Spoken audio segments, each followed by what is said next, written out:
e-commerce and international logistics. Let me first invite our moderator, Mr. Debyendu Ganguly, Senior EVP and Business Head Cross-Border Trade, ShipLike. And for the panelists, we have Ms. Akshi Arora. She's the founder from Lagi.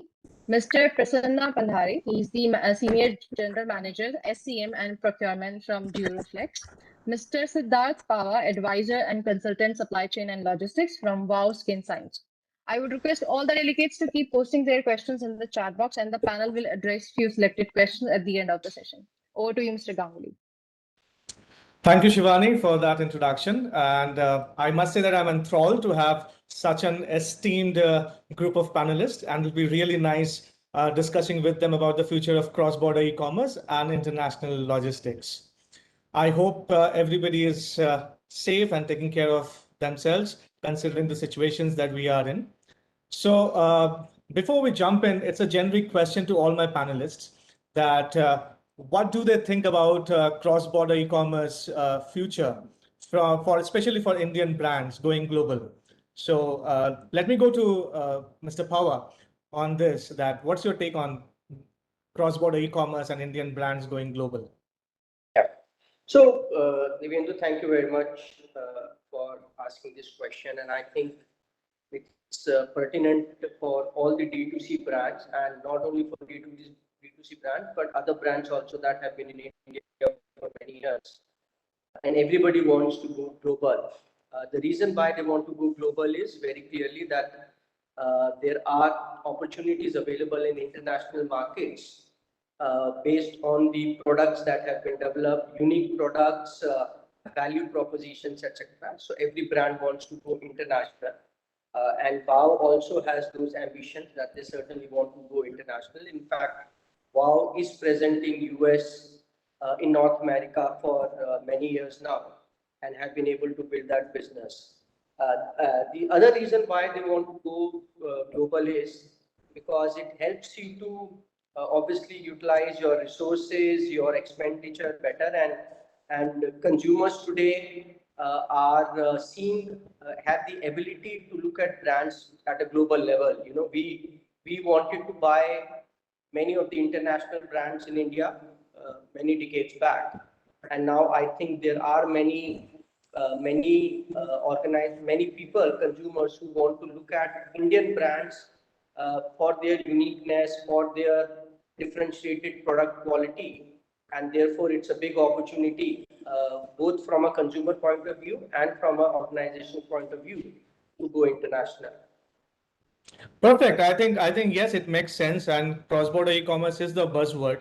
So Prasanna, your take about especially Duroflex, going global, and what's your take about this cross-border e-commerce opportunity for Indian brands? Yeah, thanks, Debyendu. As a Duroflex group, we were more focused on the domestic market, but I would say the last financial year, the last quarter, we started looking at the export market. We budgeted certain amount, this much of export we should be able to do. But for our surprise, whatever we have budgeted, we have already flooded with inquiries 2 or 3 times. Now it is looking at how do we service this such a high demand. I think some anti-China sentiments are helping us. And by the time, I think since last 2 years, we have been working on our product. Our product are really now has gone to an international level, that sort of quality. So now the more focus is now how do we execute this completely. Very encouraging, very encouraging. So with that, Akshi, I know that you're already selling global, right? And you are a woman entrepreneur. Yeah. How about taking a private label brand and your future prospects with taking your brand even to multiple other countries? I know you are doing it good in USA, and your future views on cross-border e-commerce as an Indian private label brand. See, I think there's a huge bright opportunity for the Indian brands to sell global, because Indian companies are successful because of the availability of the manpower we have with skills here at a very low cost. Because there's one expense, the capital, when we talk about marketing, publicity, or making our brand recognition, or have own people up there. So there, by having a global platform like international markets, there we can, have a cost cutting. So, and plus, I think there's a very structural shift when it comes to online shopping of customers. Stay at home. This has proven beneficial for us only because we're selling online. Globally, we get to cater to a lot of audience at one point. So I think we get good feedbacks also across the world, because the more feedbacks, the more the good reviews we get about our, or the bad reviews, the negative, the good anything about our product, we tend to good very and grow. Right. I agree with all three of you, and I had been also doing a few research, and I found out that cross-border e-commerce is somewhere growing at say 27% CAGR, right? And this double-digit growth, I think the momentum will still stay till 2025 at least, and rather COVID, as Prasanna was saying, has played like a catalyst in terms of the aspirations of Indian brands going global. And at the same time, this is where we thought that at Shiplight we will launch our own asset light carrier called Shipmax, so that we could enable such MSME brands. After all, India is the second largest number of MSMEs in the world after China, and everybody has a potential, and all these MSMEs can reach out to a global audience. However, they would require a kind of a holistic, support in terms of logistics. We will deep dive more into that, and we will also discuss with all of you how logistics plays a crucial part in terms of the pricing, the landing cost of the product, right? So we will discuss further. And with that, let me go to Akshi on a more specific question with respect to your brand Lagi, right? So you had been selling through multi-channel e-commerce channels in India, and you had been also selling through platforms like Amazon Global and eBay, right? So what are your plans with taking Lagi, say, to European marketplaces, or to maybe Southeast Asia, or to Oceania, or maybe South American countries? So you have any vision or thoughts with respect to that, Akshay? See, currently we are catering to US market because in US we have a lot of Indian customers and customers who are liking our Indian apparels. See, my business, my brand Lagi is basically into women's Indian wear, like kurtas, kurtis, two-piece, three-piece sets. So the countries where there is more of Indian population, uh, brands focus would be there. The UAE market as then some European market we will definitely start this year, because there is a shift in the exploring in the new markets because of this pandemic. We were not getting response throughout because of this pandemic last 2 years. But now, yes, we will explore more markets, especially the marketplaces which are more of Indian population and Right. the foreigners. See, because main thing is right now also when I'm in US, we have to send around good volume to the to Amazon. Then only the sales currently, for example, 6 to 7,000 pieces are already there with Amazon right now. So in one marketplace, which is the US marketplace. So I have around 300 designs with 5 sizes each design. So that makes around 6,000 to 7,000 pieces right now. So to cater to other or exploring to other international markets, I have to have that capital and vision right now, and to be completely sure that this market has gone out from this pandemic. So we are actually waiting for this pandemic thing to get completely okay, the world gets completely normal. Then maybe I'll try to put my hands into other markets as well. I completely agree, and I must appreciate the kind of depth of inventory that you hold, both horizontally and vertically. Right. With that, I'll come to Yes, Prasanna. we I'm sure have you are to. doing a lot of B2B as of yes. So with that, Prasanna, I think you were doing, and still you were doing B2B exports. with Yeah. Duroflex. And as you said that, your inquiries have doubled up from the last year. Now, how do you take that? Have there been any challenges that you would like to discuss with respect to logistics in terms of, or any logistics related glitches? We were discussing something. Would you like to highlight some of your existing challenges? Yeah, the export was new for us. We last year we did some export, but really this year it is booming up for us. Particularly are facing challenges in terms of getting containers because mattress is something which is a very voluminous product. It's like shipping air from one ocean to other ocean. We are not getting liners are not sticking to their schedule. Whatever they commit, we are not able to get the containers. And even though you get the containers, the ports like Baltimore or Long Beach, there is a huge congestion. They are saying the input has increased by 43% and there is a huge queue. And any specific reason, Prasanna, why not the East Coast and why West Coast? Is it a part of your GTM strategy? Yeah, we are generally doing a white label type of thing. There is a large buying house. They want to import at a different port. So the challenge is lot of challenges going on Long Beach because Long Beach, they are trying to increase the infrastructure, but still I think they could not overcome the COVID issues. Still, they are facing a lot of manpower problem and containers which has gone. There are a lot of challenge in terms of inland transports and all these things. Those are not coming back.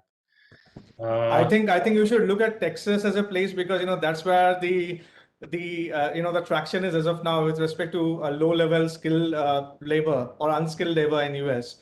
Probably that's where We'll have to look at it because we have a program of shipping around 300 containers in coming 4 months.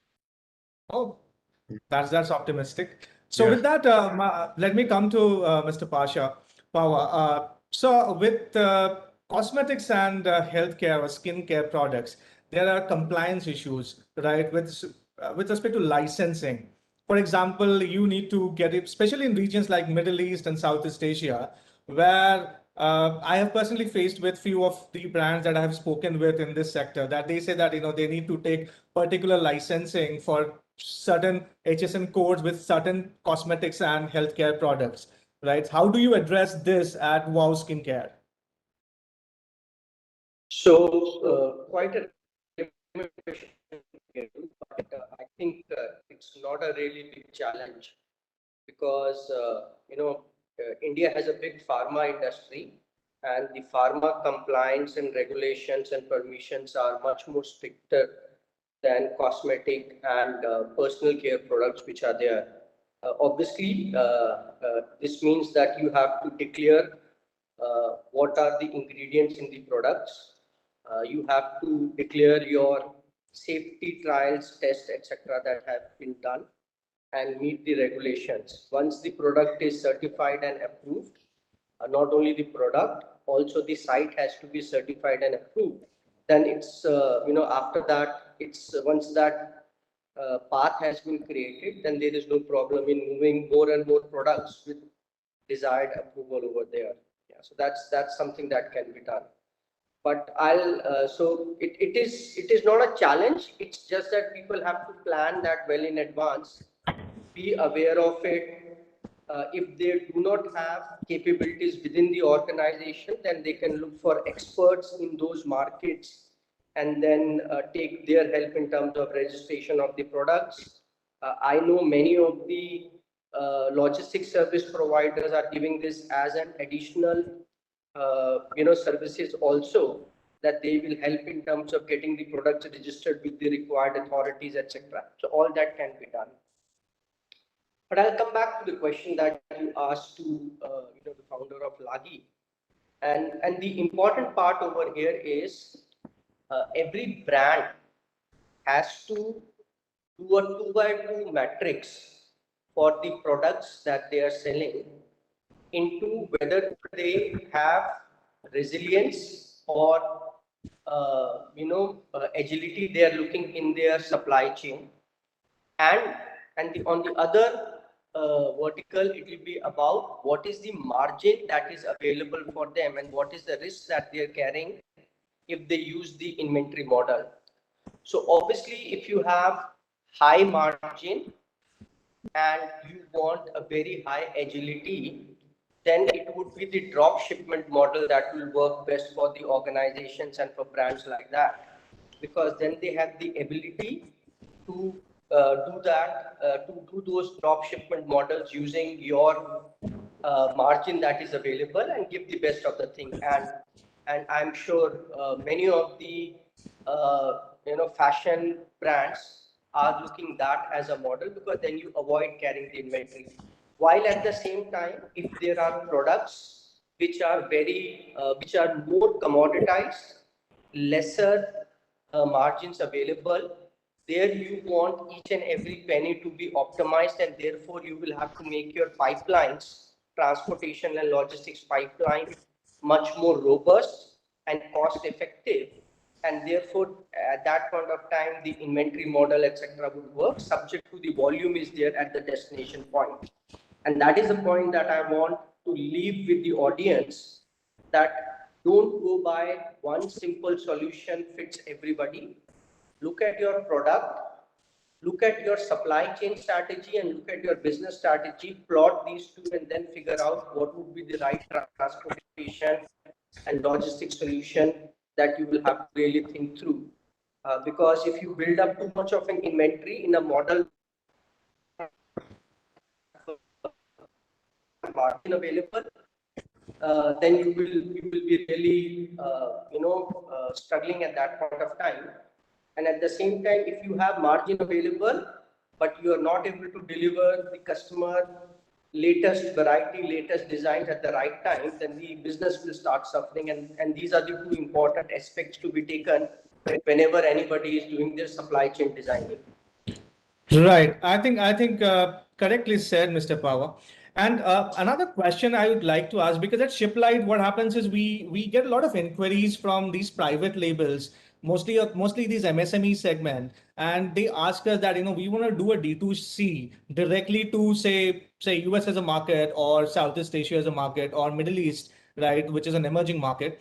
Now, what happens is they are new, right, and they are completely relying on the existing channels of sales, preferably the e-commerce channels like marketplaces, and few are a little grown-up brands, and they are trying their hands with with direct digital initiatives in reaching to the end buyer, right? Any advice for such brands, small brands who do not have a huge depth of inventory? They have very less inventory. They want to test the market, and they want to see, and they want to drop ship it directly from India.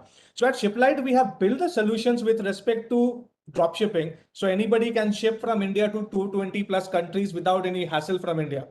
However, the problem is how these MSMEs generate sales, so that the solutions, that logistic solutions are there, but how they generate the volumes, especially in cross-border. And maybe how wow, for the past 20 years you have built a reputation internationally. Any advice for these small MSMEs with respect to a GTM plan? Sure. So I think if the brand has the margin, and if the brand has the ability to service drop shipment, and these are not very emergency use products, then obviously drop shipment is a very good solution. When WOW started with some of the early days of business with drop shipment, and over a period of time, now we are reached a level that we can send 5, 6, 7 containers a month. So we have now moved into that model. But I can tell you there are many other brands that continue to do a drop shipment model. There is a product brand called as Badam Tea, which has built its business very much in the US, has been built based on that. Yeah. So as I said, there will be a brand journey. You will start from drop shipment. You will move into a model where you will ask marketplace to keep some inventory, or a partner of a marketplace to keep some inventory. And then as you will grow, you will say, I can now keep inventory because I have enough customers coming in. The question that you asked about how do you create demand in these markets, there are two solutions. And again, I can tell you this example, that there is one solution using the influencer network platform. And I can tell you many of the D2C brands are doing and using that very, very effectively. There are organizations which have global influencers on their platform now. And sitting in India, you can tie up with a global influencer and ask him to promote your brands which are there. I don't want to take names, but One Impression is one company which has done such thing globally for many of the Indian brands across. The second is use the marketplace; those are available in those markets, because I think they have created a good customer base. And if you can list onto those marketplaces and have a good system, logistic system of drop shipment model, then you can actually generate demand and also service those demand simultaneously. So those are the two models that I would suggest for any of the Right. D2C brands to look at. Right. So I have so we are pressed with time. So Prasanna, quickly, I was also seeing your website, and you have home furnishings like cushion covers, pillow covers, mattresses, and all. Apart from the mattresses, which is your trademark product, right? So do you plan D2C directly from India through a dropship model to the American audience? Yeah, we'll definitely look into that because we are getting into an adjacency of our businesses. We are basically getting into bed and linen. We are even getting into B2C home furniture segment, like sofas, cots as well. Last week only we launched our bed and linen. We just like to Perfect. penetrate that market. Yeah. Great. So Akshi, so there is a question from the audience. And so somebody's asking that does Akshi deploy her brand's go-to-market strategy in different international markets? Is there any framework which she deploys to factor all variables into considering including the supply chain strategy? I mean, do you have a framework? I think you have already answered this question that as of now, your Yeah. focus market is only USA. But do you also have some kind of a framework in mind? For example, I'm just trying to put across the question that like, do you also plan to, build your own web store in a Shopify or a BigCommerce or Magento, and then reach out directly to your buyers in USA? And of course, the CPA will be higher, but how do you have any such frameworks in mind?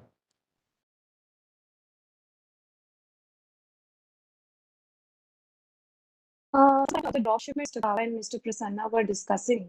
So as far as my product is concerned, my product is ranged at a very low levels to buy around 7 to 800 INR. Okay, so and plus whenever there are festive occasions in the US, like Indian population staying in US for Diwali, Eid, all these festivals, so they need the product, they need the kurti in 4 to 48 hours maximum. So in that case, dropship doesn't work for my product as well, because keeping my inventory directly at the warehouse of Amazon, the product reaches them in hardly 24 hours. And if I ship it from India, it reaches them around 36 to 72 hours. So that is where we lack. Secondly, about creating like a website or something for our brand in other marketplaces, yes, we do plan for that, but that also requires a lot of investment. I'm being a woman entrepreneur of a startup. My company is just a startup. We started in 2016, so it's hardly 5 that I've started my own company, and I was working before I left that, and it was a very small startup. So this requires a lot of capital investment as of now. And in these last 5 years, I have personally faced as a company very much challenges like demonetization occurred, GST occurred in the Indian market, and now this since 2 years pandemic was happening. So not able to get that spike in my business, that kick in my business to explore or to brand, to explore or to expand my brand as such. But yes, Astounding. I I think, tremendous good. yeah. US market is giving me good support to my business. So right now I'll focus on that. And obviously that you have just suggested that I'll have my own store page as well, which works globally and to the markets where I want to cater in Perfect. future. With that, I have another question. Somebody is asking that state some innovative and cutting edge technologies that have already been and about to be adopted across different international supply chain. Well, with that, I can say that, Shiplight is one. We are innovative and we have brought in a lot of cutting edge technology, especially with the supply chain part of it. So we have the power of enabling an Indian merchant to ship up one single particular product to 220 plus countries. I think like this, there are plenty of other lead generation technology like Holisol is there. There are other omni-channel platforms are there where you can manage your inventory and order selling through multiple channels, right? Any other innovative or cutting edge technologies that any of you would like to suggest for our audience? So I think it is not just about in the logistics space, but I think people have to look at their supply chain strategy at a consolidated level. And this would mean uh, make, buy, plan, deliver together. Because independently making solutions for all these four verticals of supply chain is always suboptimal, because you optimize one piece but figure out that you have actually created a sort of a flap in the other piece, and therefore anybody who's looking at supply chain network design should look at these four pieces together, which is buy, make, plan, and deliver together. So that's one thing that I will say. As far as cutting edge technology is concerned, I think and this is more specifically for D2C brands, you getting a understanding of how your demand is shaping up is very, very important, because for any D2C business, uh, cash is always a constraint, and deploying that cash on inventory, especially if you have large number of SKUs, multiple variants, etc., can be a challenge. And therefore, using a technology or a tool to forecast your demand based on the data that has been generated historically by you is going to be something very, very critical. The second thing, Right. sorry, just one thing. The second thing on a technology piece that is going to be very, very important is, and as I think Ashish also said, that time to delivery is very, very critical in a D2C brand. I can tell you whether the consumer is in India or whether the consumer is in US or any other part of the world. After placing an order, if he doesn't get his stock in 36 to 48 hours, the palpitation goes very high, and the NPS score starts dropping at that point of time. So look at that as a key part of your strategy and use technologies to help deliver within 48 hours to the consumer. That is a must piece of the solution, is what I would say. Perfect. And the one that you said, make, buy, plan, and deliver. I think this is something. This could be the best recipe that our audience can take away from today's session, right? This covers the entire supply chain and each of these places where buy, make, plan, and deliver. You elaborate them as a part of your strategy, and I'm sure with that we can see a lot of good brands, delivering cross-border e-commerce, great results from India, and a lot of other brands mushrooming in the next coming years. Thank you so much, everyone. And with that, I think that's the end to this particular session. Thank you. Thanks a Thank you lot. very much. Thanks. Pleasure Thanks. to be part of Thank this you, Mr. session. Ganguly. Thank you. Thanks. Thank you. Take Thank you, care. everyone. Thank you, Mr. Ganguly, for joining us and for making this discussion so engaging. I would also like to take this opportunity to thank our sponsors, our session partner, Shiplight, registration partner, MapMyIndia, CX partner, Zendesk, silver partner, Shetron, knowledge partner, Supply Chain Labs, and our industry partners, partner, PhD, Chamber of Commerce and Industry. We do have a lot of exciting discussions for you. Please stay tuned. We are signing off. Thank you.